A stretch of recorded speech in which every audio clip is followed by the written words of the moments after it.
जय हिंद दोस्तों, मैं रंजन एक बार फिर से आप सभी का स्वागत करता हूं आपका अपने चैनल मैथ्स वाला पे। मेरे भाई तो आज की इस वीडियो बहुत ही शानदार होने वाली है, क्योंकि आज हम बताने वाले हैं एसएससी 2024 के लिए बहुत ही कम समय बचे। यानी एसएससी की किसी भी एग्जाम ले ले आप, तो आपको 2 महीने 3 महीने 4 महीने मिल रही है। तो इसके लिए पावरफुल स्ट्रेटजी आपको जो जानना बेहद ही जरूरी होता है कि कितने घंटे स्टडी करें, क्या पढ़ें क्या नहीं पढ़े, सब जानकारी आपके लिए बहुत इंपॉर्टेंट होगी। तो वीडियो के अंत तक जरूर बने रहिए, चैनल को लाइक सब्सक्राइब जरूर कर लीजिए मेरे भाई। तो चलिए स्टार्ट करते हैं, no time waste, direct topic पे आते हैं। सबसे पहला टॉपिक मेरे भाई आपको बता दें कि एसएससी जो बच्चे जो एसएससी की तैयारी कर रहे हैं, या तो उनको बता दें अगर वो प्रिपरेशन कर रहे हैं तो सीजीएल सीएचएसएल और एमटीएस सारे का सिलेबस सेम होता है। सीपीओ हो जाता, सीपीओ में थोड़ा डिफरेंट होता है, लेकिन सब सेम ही होते हैं मेरे भाई। तो पहला जानकारी आपके लिए बहुत इंपॉर्टेंट है।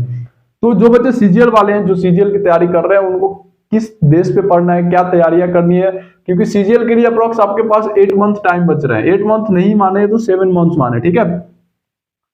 और 7 मंथ की स्ट्रेटजी क्या होनी चाहिए, आपको कैसे पढ़ना है, किस बेस पे तैयारी करना है, क्या कंप्लीट करना है, क्या आपका कंप्लीट हुआ है नहीं हुआ है, सारी जानकारी आपके लिए बहुत इंपॉर्टेंट है।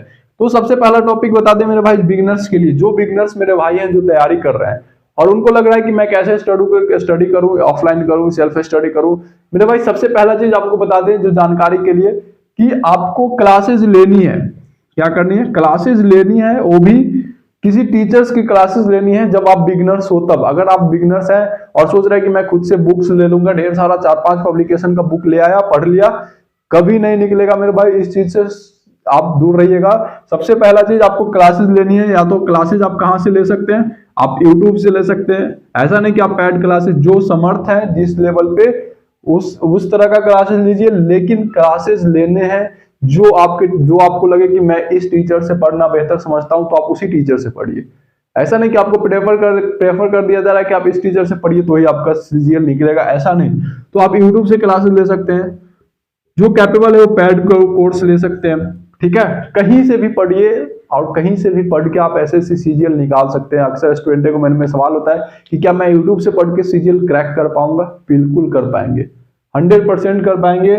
आज के दौर में अब हर कोई जो अपना डेडिकेटेड है, जो अब लगे हुए तैयारी में, वो अपना एग्जाम को क्रैक कर रहा है। तो यूट्यूब है, पैड कोर्सेज है, जो ऑफलाइन क्लासेस जो बच्चे पढ़ना चाहते हैं। मुझे अक्सर कमेंट आया था कि मैं ऑफलाइन पढ़ना चाहता हूं, मैं दिल्ली जाकर पढ़ सकता हूं, मैं पटना में रह के भी पढ़ सकता हूं, तो लेकिन मुझे एक बेस्ट क्लासेस बताइए। तो मैंने उस स्टूडेंट को कहा कि तुम ना पहले जाओ कहीं भी, अगर पटना से पढ़ना चाहते हो तो पटना में जाओ, वहां पे जो टीचर आप तुमको बेहतर लगता है पढ़ना, उनसे पढ़ो, वो ज्यादा बेटर है, ठीक है। पटना और दिल्ली इंपॉर्टेंट नहीं है, आपको पढ़ना इंपॉर्टेंट है, ठीक है। तो यूट्यूब से पढ़ सकते हैं, पैड क्लासेस ऑफलाइन कहीं भी कोचिंग ज्वाइन कर सकते हैं, लेकिन एक करना है। ऐसा नहीं कि आप सोचेंगे कि सेल्फ स्टडी कर लिए, सिर्फ बुक वगैरह ले आए पढ़ लिए, तो कभी नहीं निकलेगा मेरे भाई, ये बात समझिएगा।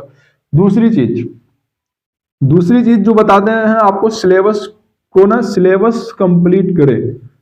ये बात समझ लीजिएगा, सिलेबस कंप्लीट करें, ये कितना जरूरी पॉइंट बता रहे हैं आपको।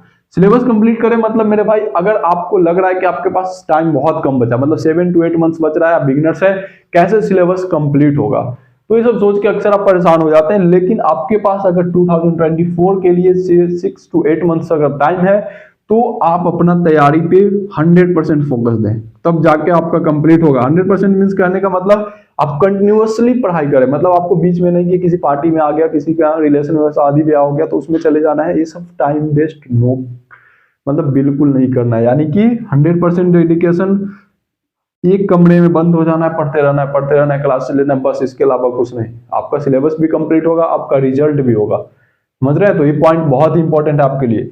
तो क्या करना है, बहुत ही जरूरी है, लेकिन कंटिन्यूअसली करना है, डेडिकेशन के साथ करना है, ना कि बीच में छोड़ के करना है। ऐसा करेंगे तो आप फिर आपका 2024 भी जाएगा, ठीक है मेरे भाई, अब 2024 भी जाएगा, यानी पूरे 1 साल आपके समय बर्बाद होंगे। तो जब भी स्टडी करें डेडिकेशन के साथ और कंटिन्यूअसली करें, ठीक है। तो सिलेबस कंप्लीट हुआ, क्लासेस लेना है, सिलेबस कंप्लीट करना है, उसके साथ साथ तीसरी बड़ी पॉइंट आपको बता दें, रिवीजन करना है मेरे भाई।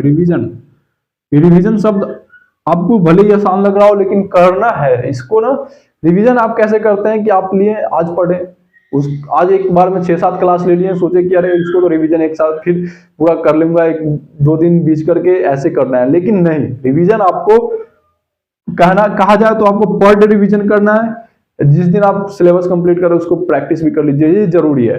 उसके साथ साथ अब एक टारगेट लेके चलिए कि वीक में मंडे से फ्राइडे तक अगर क्लासेस कर रहे हैं तो सैटरडे संडे तो बिल्कुल प्रैक्टिस करें, पूरा प्रैक्टिस पे ही ध्यान देते, पूरा रिवीजन पे ही ध्यान दें।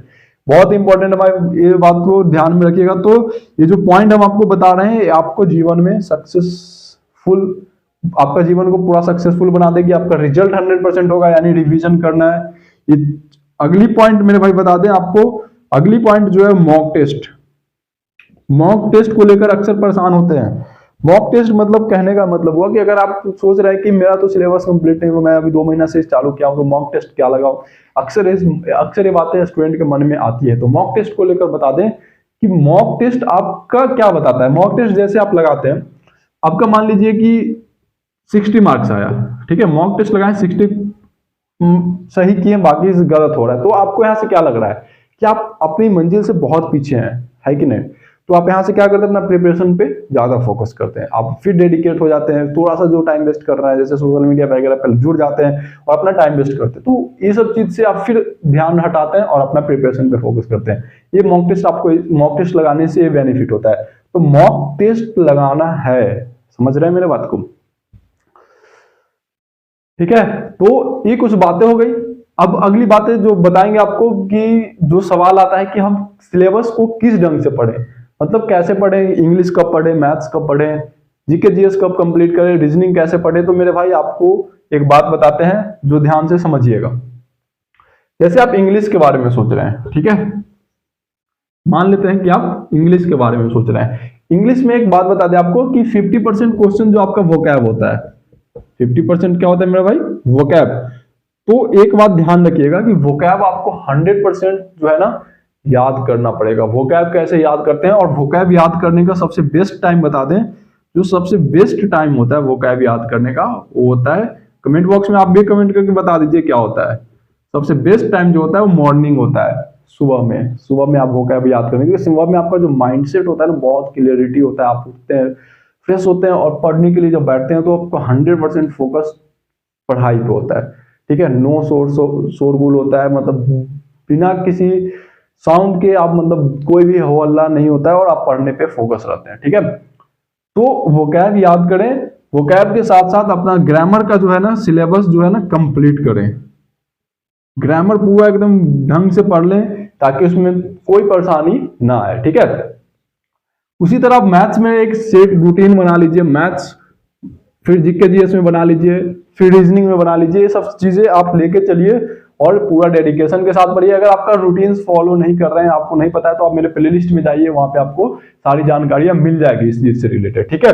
तो जरूर एक बार जाकर वहां पे देख लीजिएगा, ठीक है मेरे भाई। जितने भी बिगिनर्स भाई भी जो जुड़े हैं वो चैनल को सब्सक्राइब जरूर कर लीजिएगा, ताकि मैं फिर से आपके लिए ढेर सारे वीडियो को लेकर आऊं। तो चलिए, ये हो गया आपका सिलेबस किस तरह से पढ़ना है। अब एक चीज आती है जो अक्सर स्टूडेंट का कमेंट होता है कि मैं बुक कौन सा प्रेफर करूं, मैं बुक कौन सा स्टडी करूं, क्या मैं एक साथ 3-3, 4-4 पब्लिकेशन का बुक पढ़ सकता हूं।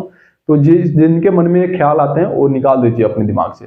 आप किसी भी टीचर्स का बुक अगर यूज कर रहे हैं, किसी भी पब्लिकेशन का बुक यूज कर रहे हैं, तो सिर्फ उन्हीं का यूज कीजिए, ना कि आप एक साथ 5-5 बुक लेके बैठ जाएंगे, आपका कोई काम आने वाला नहीं है, ठीक है। तो ये सब चीज पे ध्यान देना है कि बुक्स आप जैसे किरण पब्लिकेशन का ले लें, पिनैकल का ले लें, आदित्य रंजन सर का ले लें, किसी का भी हो, किसी एक का यूज करें और वहां से आप फिर अपना एग्जाम को क्रैक कर सकते हैं, ठीक है। तो ये बात को जरूर फोकस करें, बहुत इंपॉर्टेंट बात है, क्योंकि एसएससी 2024 के लिए आपका हर एक एग्जाम के लिए समय एक दिन कम दे जा रहा है। तो जल्दी से इन बातों को फोकस करें। और वीडियो कैसी लगी कमेंट बॉक्स में कमेंट करके जरूर बताएं। वीडियो को लाइक करें, चैनल को सब्सक्राइब करना नहीं भूलें मेरे भाई। मिलते हैं नेक्स्ट वीडियो में। जय हिंद, नमस्कार।